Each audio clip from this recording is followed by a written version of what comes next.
ત્રણ માર્કનો ક્વેશ્ચન છે section C માં બાબા ચેપ્ટર 1 માટે પૂછાયેલા પ્રશ્ન. પહેલો પ્રશ્ન છે ઉષ્માક્ષેપક અને ઉષ્માશોષક પ્રક્રિયા. બાબા ત્રણ માર્કના ક્વેશ્ચનમાં બાબા ત્રણ મુદ્દાઓ ટોપણ ચાલે, જેમ કે ઉષ્માક્ષેપક અને ઉષ્માશોષક. તો ઉષ્માક્ષેપક એટલે શું? તો ઉષ્માક્ષેપક એટલે કે ઉષ્મા ઉત્પન્ન થતી જે રાસાયણિક પ્રક્રિયામાં ઉષ્મા ઉત્પન્ન થાય તેને ઉષ્માક્ષેપક પ્રક્રિયા કહેવાય. બરાબર. તેવી રીતે જે રાસાયણિક પ્રક્રિયામાં ઉષ્માનું શોષણ થાય તેને ઉષ્માશોષક પ્રક્રિયા કહેવાય. બરાબર. હવે ઉષ્માક્ષેપક પ્રક્રિયામાં બાબા જ્યારે આપણે રાસાયણિક સમીકરણ લખીએ તો નિપજમાં ઉષ્મા આવે ત્યારે બાબા ઉષ્માશોષકમાં પ્રક્રિયકમાં ઉષ્મા આવે છે. તેવી જ રીતે બાબા ઉષ્માક્ષેપકમાં કળી ચૂનાની બાબા ઉદાહરણ તરીકે કળી ચૂનાની પાણી સાથેની પ્રક્રિયા તેમાં બરાબર ઉષ્મા ઉત્પન્ન થાય છે. બરાબર. તેવી જ રીતે અહીંયા ચૂનાના પથ્થરને ગરમ કરવાથી થતી વિઘટનની પ્રક્રિયામાં ઉષ્મા આપવી પડે છે. બરાબર. એ કઈ પ્રક્રિયા છે? ઉષ્માશોષક પ્રક્રિયા. ઉષ્માશોષક અને ક્ષેપકના પ્રક્રિયાના આટલા મુદ્દા લખો તમારા માર્ક કવર દઈએ. વધારે લખવું હોય અને સિંગલ પૂછાય સવાલ તો જેવી પ્રક્રિયા જેમાં રાસાયણિક બંધ બનતી વખતે ઊર્જા બહાર નીકળે. બરાબર. રાસાયણિક બંધ બનતી વખતે ઊર્જા બહાર નીકળે. જેમ કે અહીં એક ઉદાહરણ આપ્યું છે મીથેન વત્તા બરાબર શું છે? મીથેનને આપણે ગરમ કરીએ તો ઓક્સિજનની હાજરીમાં તો શું થાય? કાર્બન ડાયોક્સાઇડ વાયુ છૂટો પડે અને બરાબર પાણી છૂટું પડે અને ઉષ્મા ઉત્પન્ન થાય છે. બાબા નિયમ જ પડે તમારા ઘરે સ્ટવ ચાલુ કર્યો ને તમે મીથેન વાયુ છે બાબા ગરમ કર્યો તો શું થયું? ઉષ્મા ઉત્પન્ન થઈ ને. બરાબર. એટલે ઉષ્મા ઉત્પન્ન થઈ એટલે ઉષ્માક્ષેપક પ્રક્રિયા. અથવા બાબા કુદરતી વાયુનું દહન કરે, કોઈ પણ કુદરતી વાયુને સળગાવો બાબા એલપીજી છે સીએનજી છે કોઈ પણ વાયુને બાબા તો શું થશે? ઉષ્મા ઉત્પન્ન થશે. અથવા શ્વસન દરમિયાન તમે શ્વાસ લેવો છો એમ અહીંયા હાથ મૂકજો ગરમ લાગશે. બરાબર. તો ઉષ્મા શ્વસન દરમિયાન પણ બરાબર શું થાય છે? ઉષ્માક્ષેપક પ્રક્રિયા થાય છે. તેમાં લોખંડનું કટાવું તે પણ ઉષ્માક્ષેપક પ્રક્રિયા છે. તેમાં ઉષ્માશોષકની વાત કરીએ તો ઉષ્માશોષક એટલે શું? કોઈ પણ રાસાયણિક પ્રક્રિયામાં બરાબર રાસાયણિક બંધ તોડવા માટે આપવી પડતી ઊર્જાને શું કહેવાય છે? ઉષ્માશોષક પ્રક્રિયા. બરાબર. ઉષ્માશોષક પ્રક્રિયા એટલે ઉષ્મા કેવી રીતે આપી શકાય? આપણે ગરમીથી બી આપી શકીએ, પ્રકાશથી બી આપી શકીએ, વિદ્યુત સ્વરૂપે કોઈ પણ ઉપયોગ ઉષ્મા આપવી પડે. બરાબર. જેમ કે પ્રકાશ સંશ્લેષણની પ્રક્રિયા જેમાં ઉષ્માનું શોષણ થયું. બરાબર. એટલે ઉષ્માશોષક પ્રક્રિયા. બરફનું ઓગળવું બરાબર બરફ મૂકી રાખો બહાર ઉષ્મા બહારથી શોષી લે બરાબર તો ઓગળે ને એટલે ઉષ્માશોષક પ્રક્રિયા. બરાબર.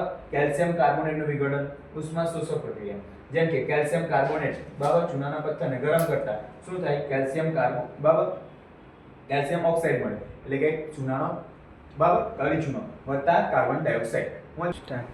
આ ચેપ્ટર માટે પૂછાતો બીજો સવાલ આ ચેપ્ટર માટે પૂછાતો બીજો સવાલ એવી વિઘટનની પ્રક્રિયાઓના બરાબર એક સમીકરણ દર્શાવો જેમાં ઉષ્મા ઉર્જા પ્રકાશ અને વિદ્યુત સ્વરૂપે પૂરી પાડવામાં આવે. એટલે કે વિદ્યુત સ્વરૂપે પૂરી પાડવામાં આવે છે. પ્રકાશ ઉર્જા અને ઉષ્મા ઉર્જા સ્વરૂપે.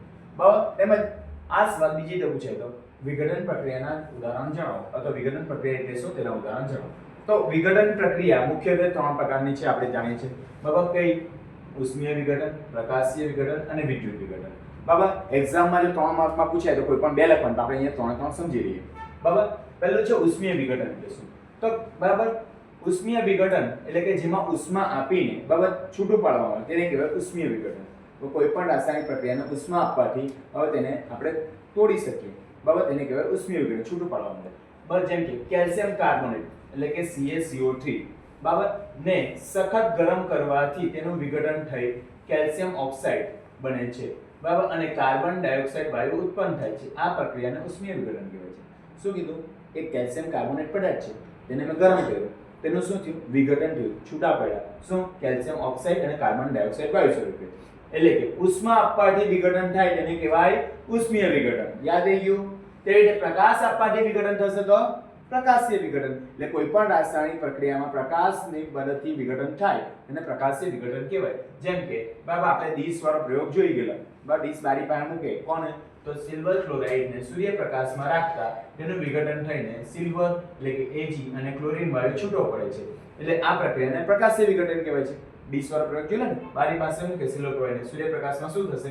મને સિલ્વર મળી ગયું અને ક્લોરીન વાયુ ઉડી જાય છે. બરાબર. સમજ પડી ગઈ? આને કહેવાય પ્રકાશીય વિઘટન. પ્રકાશ દ્વારા વિઘટન થયું એટલે કોઈ પણ રાસાયણિક પ્રક્રિયામાં પ્રકાશ દ્વારા વિઘટન થાય તેને પ્રકાશીય વિઘટન કહેવાય. સમજ પડી છે? હવે છેલ્લું છે વિદ્યુત વિઘટન. તો આમાં શું આવશે? કોઈ બીને ખબર પડી અથવા વિદ્યુત વિભાજન પ્રક્રિયા. બરાબર. તો બરાબર વિદ્યુતના દ્વારા વિઘટન થવાની પ્રક્રિયાને વિદ્યુત વિભાજન પ્રક્રિયા કહેવાય.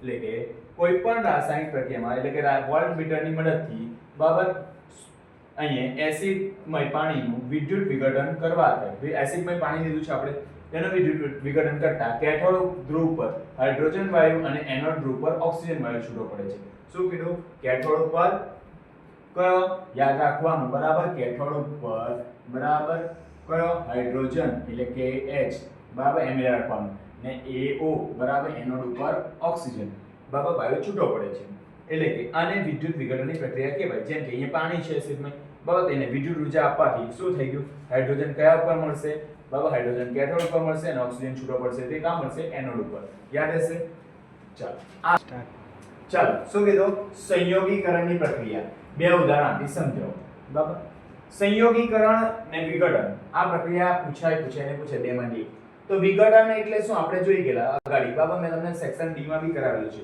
વિઘટન એટલે કે બરાબર બે માંથી બરાબર એકમાંથી અનેક એટલે પ્રક્રિયક એક હોય નિપજ અનેક મળે બે મળે ત્રણ મળે અનેક મળી શકે અને સંયોગીકરણ એટલે એનું ઉલટું શું પ્રક્રિયક બે હોય અને નિપજ એક મળે બરાબર અથવા નિપજની સંખ્યા એક જ રહે અને પ્રક્રિયકની સંખ્યા વધુ હોય તો એને કહેવાય સંયોગી સંયોજાય બરાબર વિઘટન એટલે જુદું પડવું સમજ પડતી છે તો એવી જ રીતે અહીંયા આપણે જોઈએ પહેલા સંયોગીકરણ લખવું કેવી રીતે જે રાસાયણિક પ્રક્રિયામાં બે કે તેથી વધુ પ્રક્રિયકો હોય બરાબર એની વચ્ચે પ્રક્રિયા થઈને નિપજ બને એક જ નિપજ બને તેને કહેવાય કઈ પ્રક્રિયા સંયોગીકરણની પ્રક્રિયા વિઘટનની પ્રક્રિયામાં શું લખવાનું ઉલટું જે રાસાયણિક પ્રક્રિયામાં બે કે તેથી વધુ શું હશે નિપજ હોય ને બરાબર પ્રક્રિયક એક જ હશે બરાબર તેને કહેવાય વિઘટન અને જ્યારે સંયોગીકરણમાં બે કે તેથી વધુ પ્રક્રિયક હોય ને નિપજ એક જ મળે બરાબર ઉદાહરણ તરીકે કેલ્શિયમ ઓક્સાઇડ એટલે શું એનું બીજું નામ છે કડી ચૂનો બરાબર નહીં યાદ રહે તો CaO બરાબર પ્લસ પાણી એટલે H2O બરાબર આ સોલિડ છે લિક્વિડ છે બરાબર એના વચ્ચે પ્રક્રિયા થઈ બરાબર કઈ પ્રક્રિયા થઈ સંયોગીકરણ પ્રક્રિયા થઈ અને કયું મળ્યું કેલ્શિયમ હાઇડ્રોક્સાઇડ એટલે CaOH ટ્વાઇસ બરાબર મળ્યું તો અહીંયા જો શું થયું બે પ્રક્રિયકો વચ્ચે પ્રક્રિયા થઈને એક જ નિપજ મળી એટલે આ કઈ પ્રક્રિયા કહેવાય સંયોગીકરણની પ્રક્રિયા કેવી રીતે ઉદાહરણ બીજું આપ્યું કાર્બનનું હવામાં દહન કરતા કાર્બન ડાયોક્સાઇડ મળે કોલસો સળગાવો છો તમે બરાબર તો શું થયું કોલસો એક પદાર્થ છે કાર્બન વત્તા ઓક્સિજનની હાજરીમાં ગરમ કર્યો તો શું મળ્યું એક નિપજ મળી નિપજ કેટલી મળી એક જ પ્રક્રિયા કેટલા બે તેને શું કહેવાશે બરાબર કાર્બન ડાયોક્સાઇડ એટલે કે શું થયું સંયોગીકરણની પ્રક્રિયા તેવી રીતે બરાબર વિઘટનની પ્રક્રિયા આપણે જોઈ ગયા આગલા સવાલમાં ઉષ્મીય વિઘટન બરાબર પ્રકાશીય વિઘટન અને વિદ્યુત વિઘટન તેમાં શું હતું તેમાં નિપજોની સંખ્યા શું હતી વધારે અને બરાબર પ્રક્રિયકોની સંખ્યા એક જ હતી અને પ્રક્રિયકની સંખ્યા વધારે હોય નિપજની સંખ્યા એક હોય તો એને કહેવાય સંયોગીકરણ તો વિઘટન અને સંયોગીકરણ તફાવત આ છે બરાબર